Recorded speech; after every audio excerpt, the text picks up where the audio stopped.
ஒரு நிமிடத்தில் சேலை அணிந்து அசத்திய பெண்கள்.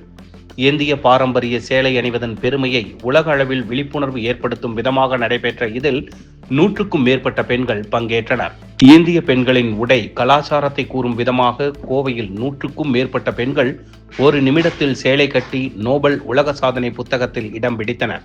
இந்தியாவின் பாரம்பரிய உடையான சேலை அணிவது பெண்களின் மரியாதை, அழகு, கலாச்சாரம் மற்றும் அடையாளத்தின் பிரதிபலிப்பாக திகழ்வது என்பதை கூறும் வகையில் ஒரு நிமிடத்தில் அதிக எண்ணிக்கையிலான பெண்கள் சேலை அணியும் என்ற அபூர்வமான உலக சாதனை நிகழ்வு கோவையில் நடைபெற்றது.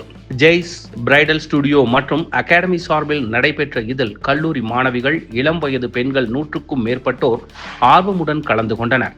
தொடர்ந்து ஒரு நிமிடத்தில் அனைவரும் இணைந்து மிக வேகமாக, நேர்த்தியாக, அழகாக புடவை கட்டி அசத்தியதோடு நடனமும் ஆடி அசத்தினர். பல்வேறு வண்ணங்களிலான புடவைகளை 100க்கும் மேற்பட்டோர் ஒரே நேரத்தில் ஒரு நிமிட அவகாசத்தில் அணிந்த இந்த நிகழ்வு நோபல் உலக சாதனை புத்தகத்தில் இடம்பெற்றுள்ளது. இது குறித்து புடவைகள் அணிவதற்கான பயிற்சி வழங்கி வரும் மாஸ்டர் ஜெயந்தி கூறுகையில், தற்போது இந்திய பெண்களிடையே புடவை அணியும் கலாச்சாரம் குறைந்து வருவதாக தெரிவித்த அவர், ஆனால் வெளிநாடுகளில் உள்ள பெண்கள் புடவையை விரும்பி அணிந்து வருவதாகவும் கூறியுள்ளார்.